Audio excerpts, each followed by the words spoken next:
Aujourd'hui, nous sommes le dernier dimanche de l'Avent. C'est comme le seuil d'une maison avant la visite d'un hôte. L'Évangile nous parle plus seulement d'une promesse lointaine, mais d'un Dieu qui se rend concret, qui entre dans une histoire, dans une famille, dans une chair. Ce passage de l'attente à la présence nous demande d'abord la disponibilité. Joseph, Marie, les prophètes, tous ont accepté de laisser Dieu entrer dans leur vie sans condition. « Voici que la Vierge est enceinte », dit Isaïe. Une parole impossible, presque scandaleuse, mais accueillie sans résistance. Donc premier défi, première clé pour vivre ce temps de Noël, être disponible. Alors ce n'est pas tout comprendre, encore une fois, c'est laisser Dieu déranger nos plans. Tant d'hommes et de femmes n'ont pas reconnu le Messie simplement parce qu'ils avaient déjà décidé ce que Dieu devait faire et ce que Dieu devait être, qui il devrait être et comment il devrait agir. Alors, laissons-nous surprendre par Dieu. Soyons disponibles. Le premier pas de la foi, ce n'est pas de enfermer Dieu dans nos attentes, mais d'ouvrir la porte pour le laisser agir avec sa puissance. La deuxième clé, c'est la pureté intérieure. Après la disponibilité, cette pureté intérieure.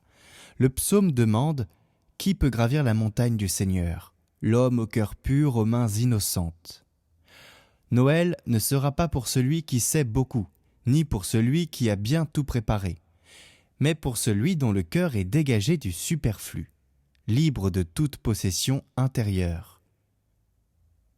La pureté n'est pas la perfection, c'est la clarté d'un cœur qui désire Dieu plus que tout.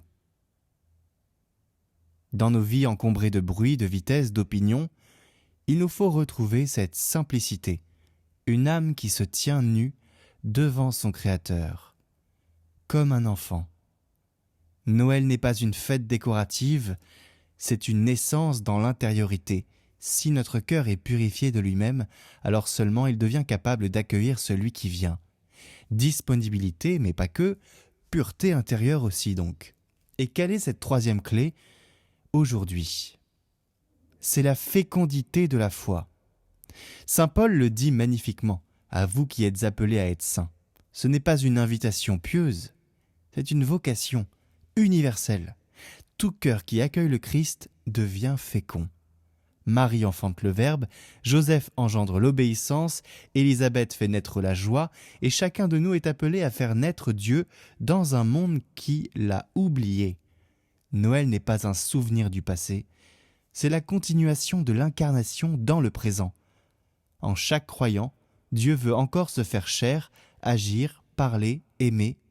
Et à la fin de l'Avent, le plus beau signe qui montre que nous avons bien attendu, c'est si quelque chose en nous devient capable de donner la vie. Mais quelle est cette chose ? Eh bien, un pardon, chers amis, un pardon à Noël, ça peut ouvrir la vie. Une parole de paix, ça peut ouvrir à la vie. Une espérance rendue à quelqu'un, ça peut aussi donner la vie. Alors Seigneur, en ce dernier dimanche de l'attente, rends-moi disponible à ta venue, purifie mon cœur des choses inutiles et fais de ma foi une terre féconde où tu puisses naître encore. Apprends-moi à préparer ton passage, non par des décorations extérieures, mais par un silence plein de toi. Viens, Emmanuel, et fais de mon cœur ta maison.